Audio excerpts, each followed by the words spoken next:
અમરેલી જિલ્લાના લાઠી બાબરા અને લીલિયા તાલુકાના 57 જેટલા ગામડાઓ માટે આશીર્વાદરૂપ પાણીનો જળ સંગ્રહ ધોળકિયા ફાઉન્ડેશનની જળ ક્રાંતિથી ગાગડીયો નદી બની ગઈ છે ખેડૂતની જીવનરેખા. જળક્રાંતિ થકી લાઠી બાબરા લીલિયા તાલુકાના ગામડામાં ખેતી, પર્યાવરણ અને અર્થતંત્રમાં ઐતિહાસિક બદલાવ આવ્યો છે. લાઠી તાલુકાના દુધાળા ગામે જળક્રાંતિ આજે સમગ્ર વિસ્તારમાં આશાનું નવું પ્રતીક બની છે. મારું નામ કનક પટેલ છે.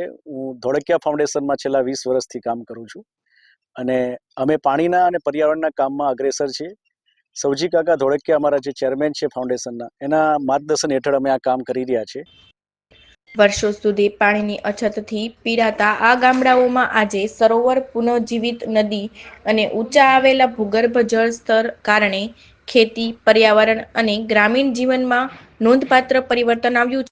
52 કિલોમીટર વિસ્તારમાં વહેતી ગાગડીયો નદી આજે ઘૂઘવાટા કરતી વહે છે અને 3 તાલુકાના 57થી વધુ ગામોના ખેડૂતો માટે જીવનદાયી સાબિત થઈ છે.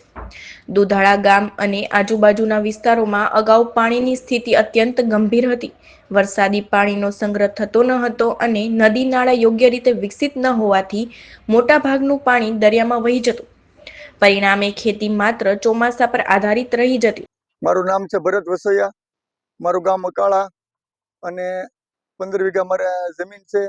આજથી 10 વર્ષ પહેલા જે ચોમાસું વરસાદ પડે જે મુજબ પડે એ પ્રમાણે પાક આવતો, ઓછા વરસાદ હોય તો ઓછો પાક આવતો. છેલ્લા 10 વર્ષથી જે તળાવ બની ગયા છે, બાબરા, લાઠી, લીલિયા 3 તાલુકા વચ્ચેનું જે અંતર છે અંદાજિત 50 કિલોમીટર છે. આમાં બધે સરોવર બની ગયા છે. 150 જેટલા સરોવર છે અને બધા ઊંડા છે. કોઈ 150 વીઘા, કોઈ 200 વીઘા, કોઈ 100 વીઘા અને ઊંડા 10 ફૂટથી માંડીને 30 ફૂટ 35 ફૂટ સુધી ઊંડાઈ પણ છે. એક જ સિઝનનો પાક લેવાતો હતો ને ખેતી ઉજ્જડ બનતી જતી હતી અને ખેડૂતોને જીવન ગુજરાન ચલાવવું ખૂબ જ મુશ્કેલ બન્યું હતું. આ પરિસ્થિતિના કારણે ગામડામાંથી મોટા પ્રમાણમાં લોકો રોજગાર માટે અમદાવાદ, સુરત, વડોદરા, રાજકોટ જેવા મહાનગરોમાં સ્થળાંતર કરવા લાગ્યા છે. ખેતરો ખાલી પડતા ગયા, જમીનો વેચાવા લાગી અને ગામડા ધીમે ધીમે ખાલી થવાની દિશામાં આગળ વધી રહ્યા છે. 2008માં જ્યારે મંદી હતી એ સમયે અમે ગામમાં 2008માં તળાવ કર્યું હતું. એ અમને અનુભવ હતો અને ગામના લોકોને ત્યારે એનો ફાયદો થયો હતો. એ જોઈને અમે પાછા 2017માં ગાગડિયા નદીના કિનારે અમે આ કામ શરૂ કર્યું. હાલ ગાગડિયા નદીમાં 52 કિલોમીટરનું કામ અમે 40 કિલોમીટર પૂરું કર્યું છે અને 12 આગળ બાકી છે. ગાગડીયો નદીના પુનઃજીવનથી 3 તાલુકાના લગભગ 57 ગામોને સીધો લાભ થયો છે. લાખો હેક્ટર જમીનમાં પાણીના તળ ઊંચા આવ્યા છે. જ્યાં પહેલા પાણી માટે સંઘર્ષ હતો, ત્યાં આજે ખેતરોમાં સરળતાથી પાણી ઉપલબ્ધ છે. નદી પુનઃજીવન પહેલા 1 એકર જમીનની કિંમત માત્ર 5 લાખ રૂપિયા હતી. આજે તે જ જમીનનો ભાવ 15 લાખ રૂપિયા સુધી પહોંચી ગયો છે. 175થી વધારે અમે સરોવર બનાવ્યા છે, જે અલગ અલગ ગામડાઓમાં કર્યા છે. કોઈ બી ગામને કામ કરવું હોય પાણી માટે તો 50% ફાઉન્ડેશન એમાં સહયોગ કરે છે અને 50% ગામના લોકોના ફાળાથી કામ થતું હોય છે. આ રીતે અમે 175 સરોવર અને 27 લાખથી વધારે ઝાડ વાવેતર કર્યા છે. આ માત્ર આર્થિક આંકડો નથી, પરંતુ પાણીના મૂલ્ય અને તેના કારણે આવેલા વિકાસનું પ્રતિબિંબ છે, જેનાથી ખેતીમાં હરણફાળ ભરેલા ખેડૂતો ખુશખુશાલ જોવા મળી રહ્યા છે. પાણીના અભાવે અગાઉ આ વિસ્તારમાં માત્ર ચોમાસામાં એક જ સિઝનની ખેતી શક્ય હતી. આજે સ્થિતિ સંપૂર્ણપણે બદલાઈ ગઈ છે. 3 સિઝનમાં પાક લેવાઈ રહ્યા છે. ઘઉં, કપાસ, મગફળી જેવા પરંપરાગત પાકો ઉપરાંત હવે બાગાયતી ખેતી પણ શક્ય બની છે. કેળા, શેરડી, પપૈયા સહિત વિવિધ બાગાયતી અને સિઝનેબલ પાકો ખેડૂતો ઉગાડી રહ્યા છે. લાઠી, લીલિયા અને બાબરા, લાઠી, લીલિયા 3 તાલુકાની વચ્ચેથી આ નદી નીકળે છે. આ પાણીનો સંગ્રહ થવાથી 75 ગામના લોકોને ફાયદો થયો છે. 2 લાખથી વધારે ખેડૂતો આનું ઉત્પાદન લઈ શકે છે. જ્યારે અમે આ કામ કરવા આવ્યા ત્યારે કપાસની ખેતી થતી હતી. હાલ ઘઉં, બાજરો, મકાઈ, જુવાર વગેરે પાક થાય છે. બાગાયત ખેતી તરફ પણ લોકો વળ્યા છે.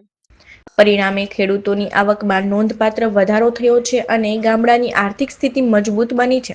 જ્યારે આ અલગ અલગ સરોવરોના ઉદ્ઘાટનો પ્રધાનમંત્રી નરેન્દ્રભાઈ મોદીથી લઈને ગુજરાતના મુખ્યમંત્રી ભૂપેન્દ્રભાઈ પટેલ, રાજ્યપાલ આચાર્ય દેવવ્રતજી સહિતના રાજનેતાઓ કરી ચૂક્યા છે, ત્યારે જળક્રાંતિ થકી ખેડૂતો 12 માસ ખેતી કરીને ગ્રામીણ ગામડામાં નવચેતના આવી છે. આના કારણે બહુ પાણી, કુવા, દારમાં બધે પાણી પુષ્કળ થશે અને ત્યાર પછી ખેડૂતોને 3 પાક લેવાય છે ચોમાસું, શાળું, ઉનાળું આ 3 પાક આવે છે. પાણી ખૂટતું નથી અને મગફળી, કપાસ, શેવડીના વાવેતર થાય છે અને આ ધોળકિયા ફાઉન્ડેશન જે કામ થયું એનો બહુ ફાયદો ખેડૂતને મળ્યો છે. અને અહીંયા આંબા પણ થાય છે. અંદાજિત 10-15 હજારથી જ્યાદા આંબા પણ ઉછેર થયો છે. જ્યારે આ ધોળકિયા ફાઉન્ડેશન દ્વારા 2008માં મંદીના સમયમાં સુરતથી દુધાળા વતન આવેલા પદ્મશ્રી સૌજીભાઈ ધોળકિયાએ એક સરોવર બનાવ્યું. બાદ ખેતી ક્ષેત્રે બદલાવ આવ્યો ને બાદ 17 માર્ચ 2017થી શરૂ થયેલ જળક્રાંતિએ ઇતિહાસ રચી દીધો હતો. લાઠીના દુધાળા ખાતે પ્રથમ સરોવર બનાવવામાં આવ્યું. આ સરોવર માત્ર પાણી સંગ્રહનું સાધન નહીં પરંતુ સમગ્ર વિસ્તારમાં બદલાવની શરૂઆત સાબિત થયું હોવાનું 20 વર્ષથી ધોળકિયા ફાઉન્ડેશન સાથે જોડાયેલા કનક પટેલે જણાવ્યું હતું. તમે જોઈ શકો છો અત્યારે અહીંયા ગોળ બને છે, તો ગોળ શેરડીમાં સૌથી વધારે પાણી જોતું હોય છે. તો પાણીના લીધે જ આ શક્ય બન્યું છે. આપણા દેશમાં જો દરેક ગામડાઓમાં પાણીની સમસ્યા દૂર થાય તો શહેરીકરણ ઓછું થાય ને ગામનો સારામાં સારા વિકાસ થઈ શકે. માર્ચ 2017થી લાઠી તાલુકામાં પસાર થતી ગાગડીયો નદીના પુનઃજીવનનું મહત્વાકાંક્ષી કાર્ય શરૂ થયું. 300 ફૂટ પહોળી, 25 ફૂટ ઊંડી અને લગભગ 52 કિલોમીટર લાંબી આ નદી 3 તાલુકાના ગ્રામીણ વિસ્તારોમાંથી પસાર થાય છે. નદીનું કામ શરૂ થયું ત્યારે પાણીનું TDS લગભગ 2000 હતું, જે ખેતી કે પીવાને ઉપયોગ લાયક ન હતું. સતત સફાઈ, યોગ્ય પહોળાઈ, ઊંડાઈ અને પાણી સંગ્રહના આયોજનથી નદીનું સ્વરૂપ બદલાયું. કામ પૂર્ણ થતાં TDS ઘટીને 400 સુધી આવ્યું અને નદીનું પાણી પીવા લાયક બન્યું. એટલે કાકાની ઈચ્છા હતી કે આપણે ગામને, જ્યાંથી આપણું વતન છે, આપણો જ્યાં જન્મ થયો છે, એ ગામને આપણે રિટર્ન કંઈક આપીને જઈએ. આ દેશને, આ રાષ્ટ્રને આપણે કંઈક રિટર્ન આપવું જોઈએ.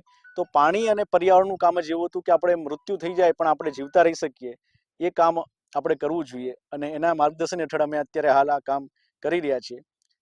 આજે નદીમાં પાણી ઘૂઘવાટા સાથે વહે છે અને આસપાસના વિસ્તારોમાં જીવન ફૂંકી રહ્યું છે. સરોવરના કારણે ભૂગર્ભ જળ સ્તર ઊંચું આવવા લાગ્યું છે ને આસપાસના કૂવા અને બોરવેલોમાં પાણી વધવા લાગ્યું છે અને ખેતીમાં ફરી જીવ આવ્યો છે. સાથે સાથે જો પાણી હશે તો લોકો ગામ છોડીને નહીં જાય ને ભારત કૃષિ પ્રધાન દેશ છે અને ગામડા એ તેની મુખ્ય ધારા છે. જો ગામડા ખાલી થશે તો ખેતી, ઉત્પાદન અને આખું અર્થતંત્ર અસરગ્રસ્ત થશે, જે અંતે મોંઘવારી અને અન્ય સામાજિક સમસ્યાઓ ઊભી કરશે.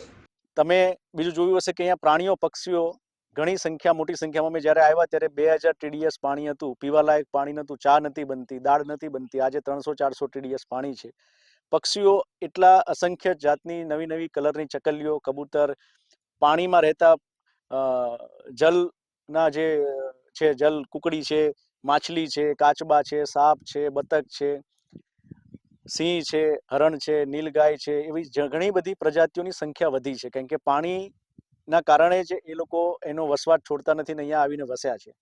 દુધાળા ગામે પદ્મશ્રી સૌજીભાઈ ધોળકિયાએ ઇતિહાસ રચીને 3 તાલુકાના 57 જેટલા ગામડાઓમાં જળક્રાંતિ થકી ખેતી ક્ષેત્રે નવી દિશાઓ આપી છે ને આજે પણ આ પ્રોજેક્ટ દ્વારા છેક લીલિયાના કાંકરજ સુધી લઈ જઈને સંપૂર્ણ ખારાપટ વિસ્તારમાં મીઠા પાણીની ખેતી શરૂ થતા ખેડૂતો ખુશખુશાલ બન્યા છે. જળક્રાંતિ માત્ર એક વિકાસ યોજના નથી પરંતુ ગામડાને બચાવવાની અને સ્વાવલંબી બનાવવાની ચળવળ છે. બીજા ઝાડ, આ તે બધી બહુ વસ્તુ આખું ગ્રીનરી બની ગયું છે અને 3 પાક લેવાય છે. એ મોટો ફાયદો થયો છે. અહીંયા ખેડૂત બહુ રાજી છે જે આ સરોવર બન્યા એનાથી. પાણીના સંગ્રહ, નદી પુનઃજીવન, પર્યાવરણ સંરક્ષણ અને ખેડૂતોના સશક્તિકરણ દ્વારા આ ચળવળે સાબિત કર્યું છે કે જો સંકલ્પ અને દ્રષ્ટિ હોય તો ઉજ્જડ બનતું ગામડું પણ ફરી સમૃદ્ધ બની શકે છે.